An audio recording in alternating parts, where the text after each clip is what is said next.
Bonjour et bienvenue dans le Buzz TV Orange TV Magazine. Mon invité du jour est un drôle de numéro, passé par toutes les stations de radio et chaînes de télé imaginables, où presque ce chroniqueur humoriste a vu du pays aux côtés de Julien Courbet, Stéphane Bern, Jean-Marc Morandini, Michel Drucker et j'en passe. Il a même joué les cuisiniers fous à Fort Boyard et encombré des candidats à Pékin Express avant de finir là où il avait commencé, dans les pas de Jacques Martin. Bonjour Willy Rovelli. Bonjour Nicolas. Bonne année. Et bonne année Nicolas, Merci. vous êtes chic. Merci. Vous êtes chic pour moi ou j'en ai tout le autant temps à votre service.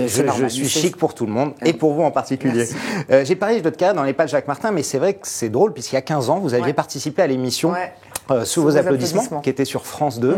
Et aujourd'hui, vous présentez l'école des fans. Voilà, je trouve que c'est l'émission une mythique belle... lancée par Jacques Martin. Vous avez bouclé la boucle alors. C'est ça. Ouais, mais c'est vrai que c'est une belle histoire parce que voilà, vraiment Sous vos applaudissements, c'était mon arrivée sur Paris. J'étais tout jeune, je sortais du bac et voilà, c'était ma toute première télé. Et puis c'est. Qu'est-ce que vous aviez fait là-bas? Alors, deux, trois bêtises comme d'habitude. Comme d'habitude, ouais. Non, je me souviens surtout d'un moment où je devais faire, c'est terrible d'ailleurs, mais je devais faire une impro pendant 1 minute. Jacques Martin m'avait dit voilà, vous avez 1 minute, je veux me jeter d'un pont, vous avez 1 minute pour m'empêcher de me jeter du pont. C'était une épreuve comme ça. Et je fais l'impro, et puis pendant 30 secondes, je me cherche, et à la fin, je fais l'impro en disant bah vas-y, saute, comme ça, bon débarras, je pourrais prendre ta place. Et 3 semaines plus tard, il avait son accident cardiovasculaire et on le voyait plus à la télé. Et son émission avait été arrêtée. Et son émission avait été arrêtée. Voilà. Et 15 ans après, je reprends l'école des fans, donc c'est génial. Alors, la question que j'ai pour vous est simple. Comment fait-on pour succéder au mythique Jacques Martin et dans cette émission mythique en particulier? Alors, on se pose pas la question parce que sinon on le fait pas. On fonce. Moi, à Gulli et les producteurs m'ont dit on te veut toi, on veut personne d'autre. C'est toi qu'on veut. Là, il n'y a pas eu de casting, de machin, de trucs. Donc on m'a dit voilà, fais du Willy. Donc j'ai fait mon Willy. Après, bon voilà, c'est une émission pour enfants, donc il faut faire attention. Il y a des trucs qu'on peut pas dire, pas faire, etc. Mais enfin, globalement, voilà, ils m'ont laissé tranquille. J'avais droit à une blague graveleuse par jour, coupée au montage. Attention, mais j'avais le droit de la faire. Qui n'est pas paru vendredi, mais j'avais le droit à une graveleuse par jour, coupée au montage. Mais après, ils m'ont dit, vas-y, fais ton Willy et te pose pas de questions. Voilà. Ça représente quoi pour vous, Willy, l'école des fans? Des souvenirs que vous avez de cette émission? Oui, moi, quand j'étais petit, je regardais, mais je me regardais pas en me disant, ils ont de la chance d'être avec un chanteur, parce que moi, je chante très mal. Il vaut mieux pas que... Vous essayez encore un truc... Ouais, j'adorerais que vous chantiez un truc. Je vais vous faire les 3 paroles que je faisais dans 1789. On a fini ça le 5 janvier, mais je vais vous faire les 3. Vous allez voir à quel point. Les canons tonnent, les cris résonnent. Voilà. C'est pas mal, franchement. Voilà. Franchement, c'est pas mal. Donc je me disais pas ils ont de la chance de voir des chanteurs, mais je me disais ils ont de la chance de voir des artistes qu'ils aiment. Et moi, quand j'étais petit, j'étais fan de Loup de Funès, donc voilà, je me disais si je pouvais le voir un jour. Et puis voilà. Alors vous qui n'avez jamais été animateur, vous avez fait plein de choses dans votre vie. Le challenge est quand même assez compliqué, non? Vous faites de l'animation ou vous faites complètement autre chose? On l'a vu vendredi, c'est un peu un mix de tout ce que vous savez faire. Voilà, c'est ça. C'est un mix de tout. Non, mais le fait que je fasse de la radio depuis que je suis né, le fait que je fasse de la scène depuis 4 ans, bah voilà, tout ça, ça nourrit un peu tout, quoi. Ce qui fait que devant la caméra, bah, j'essaie d'être normal, comme chez moi, quoi. Et d'essayer de gérer le public, le jury, les artistes, les chanteurs, voilà. Non, mais j'étais chez moi, moi j'étais bien, j'étais très heureux. En plus, ils m'ont mis quand même un super bijou, quoi. Ils ont quand même fait péter le chéquier chez Gulli, vous avez vu. Le décor est super, extraordinaire.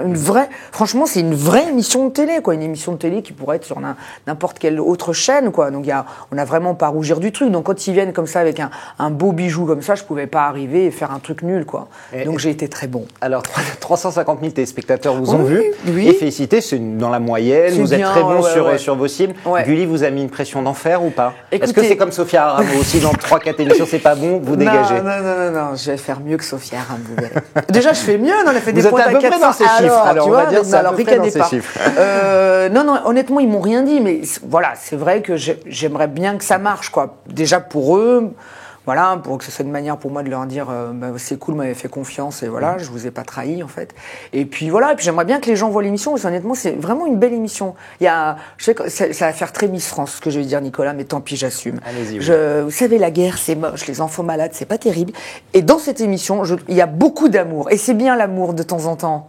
Voilà. Ça change, hein. C'est peu de non mais c'est vrai, voilà, parlons de candeur. Est-ce que l'apparition d'un jury dans lequel on retrouve notamment Roberto Turlio qui a été jury de Popstar, ne change pas un petit peu la donne de ce côté on a tous gagné dans l'école des fans. Parce que là, il y a un jugement, en fait. C'est un petit enjeu, mais honnêtement, le jury ne fracasse pas les enfants qui viennent, quoi. Ils ne font pas leur dire « tu chantes mal, tu dégages ». Bon, tu vois, il n'y a pas de buzzer. Si le mec, il dit 2 mots, « s'il suffisait, tu pars hein. ».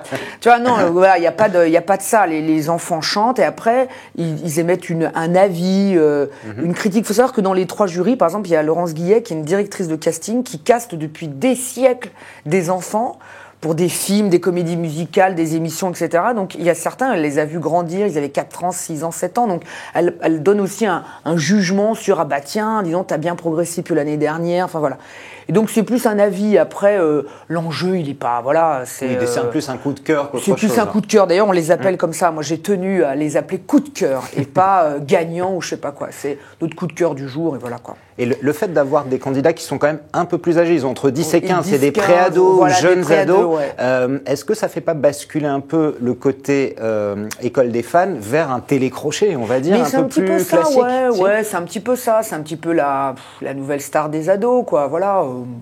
Mais on l'assume totalement. Mais ce qu'on voulait, c'était voilà, qu'on trouve déjà des nouvelles voix. Moi, je suis sûre que dans le lot, il y en a.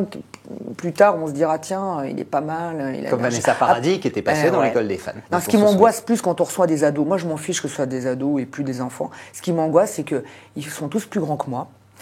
En taille, les mecs en taille. Les mecs à 13 ans ont tous mué.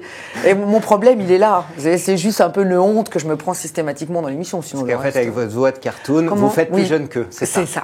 Voilà. C'est exact. Merci Nicolas. Vraiment, vous êtes très bien. Je comprends pourquoi ils vous ont gardé. En parlant de voix, Willy, Europe 1, vous avez arrêté évidemment parce que l'émission de Michel Drucker s'est arrêtée. Vous auriez aimé être avec la bande de Cyril Hanouna ou la radio, vous aviez un petit peu fait le tour? 2 choses. D'abord, je suis toujours le samedi avec Anne Roumanoff dans l'émission Samedi Roumanoff.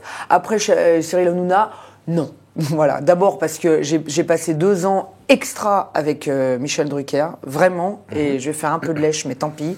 C'est sincère. C'est un pro extraordinaire. Je souhaite à tout le monde de bosser avec lui parce qu'on a beau dire ce qu'on veut, la vieille, les old school, ce que vous voulez. Ce mec, il est réglo. Ce mec, il est respectueux. Et bosser 2 ans avec lui, c'était extraordinaire. Je trouve que de reprendre juste derrière, ça aurait été un peu, je trouve un peu marcher sur les cendres, quoi. Donc j'aime pas trop. Donc c'est voilà. Hanouna, c'est moins votre cam. C'est moins ma en termes de l'humour. Voilà. D'accord. Vous êtes aussi un homme de scène, Willy. Votre spectacle Willy en grand vient de sortir en DVD et vous allez repartir en tournée dans quelques jours, je crois, mi-janvier, pour une grande tournée. Toujours Willy en grand? Alors non, moi, cher Nicolas, je vous vois venir parce que évidemment, il faut qu'on dise aux gens, on en a discuté 2 secondes avant dans les coulisses et il s'est moqué de moi. Mais mon spectacle va s'appeler Willy en encore plus grand. Alors il s'est foutu de moi, mais vous savez qu'il y a eu des chercheurs du CNRS qui se sont penchés pendant 4 mois sur le titre. Qu'est-ce qu'on va dire, qu'est-ce qu'on va faire? Et voilà, Willy en encore plus grand, car ça reste dans la lignée du truc.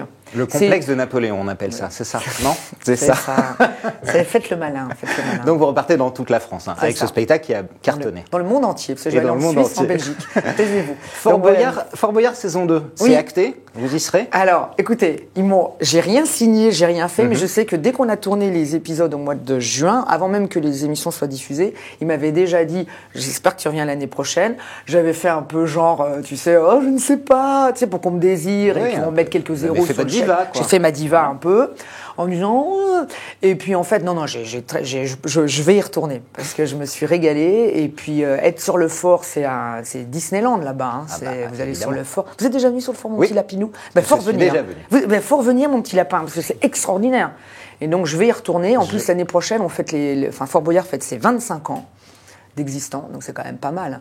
T'as vu, je suis un peu... Je viendrai vous voir, Willy. Mais je ne goûterai pas votre cuisine. Ah, mais venez voir, venez, vous prendrez goût à ça. Je fais que dans l'émission culte en ce moment, vous avez vu? Je vois. Fort Boyard, l'école des fans, le buzz de médias.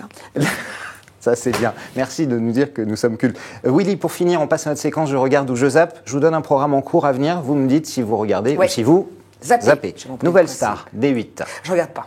Non. Je zappe parce que j'en ai marre des... Enfin, non, The Voice, TF1. J'aime bien, c'est plus moderne. J'aime bien, voilà. Non, quand même, ils ont mis un petit peu un coup de pied, ils ont mis un coup de vieux à tout. Hein. Donc oui, j'aime bien. Top Chef, qui va commencer sur M6. Non, moi je sais pas faire cuire un œuf, donc tout ça. Ça se voit dans Fort Boyard. Comment? Ça se voit dans Fort Boyard, où vous jouez un cuisinier. Non. Touche pas à mon poste D8. Vous regardez ou vous zappez? Non, plus. Regarde plus. Vendredi, tout est permis. avec Arthur. Eh ben écoutez, je vais vous dire un truc. Vous avez participé à Je l'ai fait il n'y a pas l'émission. longtemps et j'ai été époustouflée de voir Arthur s'amuser. C'est un vrai gamin, quoi, mais dans le bon sens du terme, quoi. Il s'est fait son émission et quand on le voit à l'écran se marrer, il est vraiment comme ça. C'est un gosse, il se marre et je trouve ça génial. Ouais, moi, j'y retourne quand il veut. Le Grand Journal, version Antoine Decaune, vous avez regardé? Classe, drôle, ouais, très bien. La Belle et ses Princes, W9. Parce que j'ai une tête à regarder ça. Là. Vous voulez que je fasse quoi, la Belle ou ses princes dans le Non, truc? vous pouvez C'est faire quoi ce le que vous truc voulez. L'amour est dans le pré alors? Non. Non plus. Non. Et vivement dimanche pour finir. Un petit peu de lèche. Willy.